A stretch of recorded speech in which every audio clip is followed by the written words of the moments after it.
Sanibonani babukele emakhaya, igama lami nguNonhlanhla Wamelo wakaZondi. Ilona-ke uhlelo sikhipha izimfihlo noba nazi ukuthi uLungster noStufuza uyena osuke ehleli la, mina-ke ngihleli esigcikini sabo. Njengoba nazi ukuthi uStufuza-ke uyayihambela Nkosi yami uyila olivini, kanti-ke noLungster khona okuncanyana okusambambile. Kodwa-ke thina-ke sibe siqhubeka nje sinikeza-ke iy'mfihlo sibe sivundulula. Njengami namhlanje-ke nginaye-ke usisi-ke namhlanje sizukuthi zona ziphi-ke iy'mfihlo-ke asiphethele zona. Sawubona sisi unjani? Yaphela njani? Ngiyaphila nami.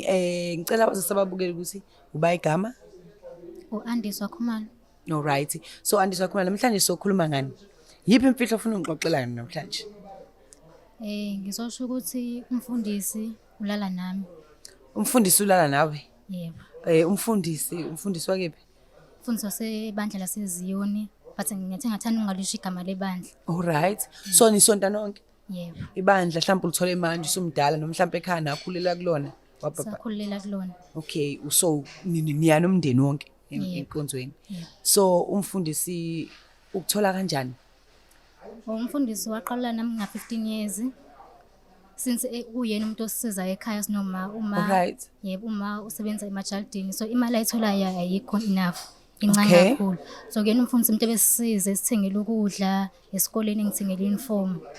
Okay. So wena uke wamtshela uma ngalesi simo noma mhlawumbe awukazi ukukhuluma naye? Angikaze ngamtshela.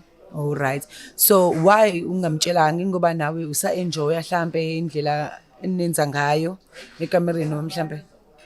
Angikaze ngimtshele uma cause bengafuni ukumtshela ngoba umfundisi bezoyeka ukusikhokhela izinto ebesenzela zona. So Okay. besusafara. Okay. Okwesibili umfundisi uthenjiwe kakhulu esontweni, emphakathini uthenjiwe kakhulu. So if ngisho uma bezo emaphoyiseni lo ndoda umfundisi abesa aziwe. Abantu bebezonoza bengikholwa. Yeah. So isimo sibad kangako ekutheneni usungazi mhlambe nawe ugcina usunikela ngomzimba wakho? Asebhede kakhulu. Alright. So ungathanda mhlawumbe ukuthi sikhulumisane noma sizwe mhlawumbe uvo lakho ukuthi yena ngathini? Yebo ngathanda. Alright, before we go there, njengoba uthi waqala una 15 years nomfundisi, bengakunyuka ubezi vele benivumelene nobabili. Abesingavumelananga. Shuthu bekunyuka ubezi? Yebo. Okay, wagcina nawe ususamukela isimo ngoba ufihla isimo sasekhaya. Yebo. Alright. So manje wena lento ikuphatha kanjani noma mhlawumbe uzizwa kanjani ngayo? Ingiphatha kabi lento ngoba umfundisi manje usefuna ngihlezi nginaye, akafuni ngiye evarsity. Ngiqedile esikoleni matric, ufuna ngihlele ekhaya ngingayi evarsity. Ufuna ngisebenzele isonto bese yena enza into ayithandayo. So nikwenzela lapha kanayo unkosikazi because usually phela umfundisi fanele ube nonkosikazi. Wayeqala ukwenzela kwakhe umfazi wakhe mayengekho endlini. Okunye akwenzele emotweni yakhe, okunye abhukhe hotel. Oh phela vele-ke nkosikazi mhlawumbe mufika nawe hayi ingane yami yasesontweni nje anganaki into eziningi mhlawumbe nokuzwana kwakho nomfundisi. So usaqhubeka wena uya esontweni? Yebo ngisaqhubeka ngesontweni. Okay, uyambona umfundisi umile epulpit kwenzakalani kuwena? Uyayizwa into eshunyayelwayo? Usathemba ukuthi uNkulunkulu ukhona kwenzakalani? Angisathembi lutho siswami. Ngiyamuzwa umfundisi mayeshumayela, ngiyambuka nje. Uthi nasi sithandwa sami noma usho uthi noma usho uthi hayi kusazoshuba hayi le ndoda imiqeda la ikuphela kuhleka noma kufiwe. Yeah. Ngiyamuzwa mina mayeshumayela but njengomuntu omaziyo ma-true colors zakhe. Ngiyamuzwa into ayishumayelayo ayikho. Yebo. Okay, so right now sizohamba siyofonela uma, right? Then uzobe sikwazi ukuthi sikhulume naye. Yeah. Alright, asike sizameke ukuthi sithole uma simchazele ukuthi umfundisi webandla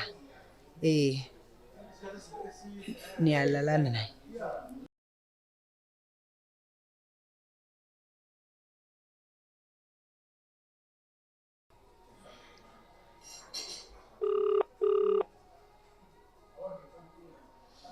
Yebo sawubona.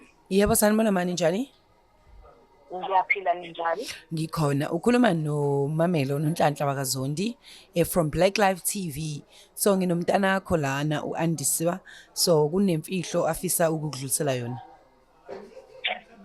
Yebo mntanami ngiyakuzwa. Okay, ngicela ubambe kancane ke mase nikhuluma naye.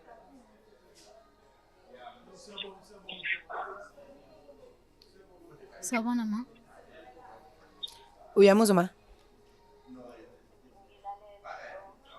Sawubona ma. Thembise mntanami, unjani? Ngiyaphila njani? Ngiyaphila futhi. Kwenze njani mntanami? Khona into engifuna ukutshela yona ma. Uma ndodakazi ngilalela futhi kodwa.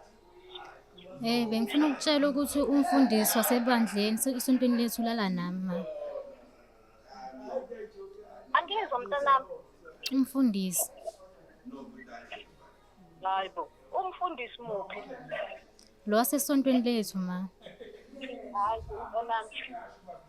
Into yanini manje le? Waqala kuna 15 ma. Wathula mntanami. Yebo ma, ngathula ngoba uyasisiza endlini. So bengafuni ukuthi ayeke usisiza endlini, ngifuna aqhubeke asisize. Mntanami uyazi ngiyazama ngiyasebenza emajalidini. Ngiyazi ma, but bengazi ukuthi imali oyithola emajalidini incane kakhulu, bengiseneni. Mntanami. Ngiyalungisa manje ngibekile imali ukuthi ukwazi ukuthi ngikwenzele into enhle. Hawu mntanami. Hawu. Ngiyaxolisa ma ungakutsheli. Ingakho nje ngikutshela manje ngoba ufuna ukwenzela umemulo, so befuna ukutshela ukuthi angiseyona intombi umfundisi belala nami. Hawu mntanami. Hawu kodwa uNkulunkulu wami. Hawu ngimthembe kangaka kodwa. Awu Jehova. uNkulunkulu wami ngase ngalingwa. Kodwa mntanami kulungile akukho esingakusho. Ufuna kwenzeke njani mntanami manje ngoba phela ngithembile mntanami awungaphetheka komakhelwane ngoba yini? Ngiyaxolisa ma. Kulungile mntanami akulona iphutha lakho kulungile. Ngomele sizame ukuthi sihlale phansi enkondlweni khulunywe lento kodwa uNkulunkulu wami hawu emphakathini mntanami. Yebo ma, ngithi yes ma, asibonge ngesikhathi sakho. Siyazi ukuthi indaba le ibe ishock kakhulu njengoba izwakala futhi nange phone inkundla zokuxhumana. Kulungile ngane yami, kulungile ngiyezwa ngane yami. So ufisa kwenzakalini njengoba usutshela uma wakho? Bengifisa ukuthola ubulungiswa ngomfundisi into ayenzile kumina iminyaka emingaka. Yebo. So wena ufuna ukuthi nje athola ubulungiswa, usasabi manje abantu basesontweni njengoba dusha ukuthi usaba no okay uma usumtshelile? Yebo, angisasabi manje because sengiyazi ukuthi kukhona umuntu ongikholelwayo. Okay. Nami futhi sengikhulile manje, angisena le ngane encane wayithatha i-adventure kuyona, so angisasabi manje. Noma uyambona ukuthi naye uzokunikeza support Ngiyabona. since ade sizanini ekhaya. Yebo. Okay. I wish you all the best. Nanokuthi kumfundisi naye agcine ekwazi ukuthi akuthola kumfanele. Ngiyabonga kakhulu. Asibonge kakhulu-ke balibukeli bayo iBlack Life TV njengoba sizwile laphana. Umfundisi ulala nengane waqala na 15 years yona imfihlo besinayo namhlanje. Nanokuthi-ke yes ufuna ijustice manje umntwana ngoba usekhulile, usenawo amandla ukuthi akwazi ukuyimela. Siphinde sihlanganeke ngokuzayo kulona luhlelo ukuthi sikhipha zona-ke izimfihlo. Njengoba bese ngishilo ukuthi uLungstar akekho kanti-ke noStufuza naye akekho, mina ngisahleli kusona lesihlalo. See you next time. The Black Life TV.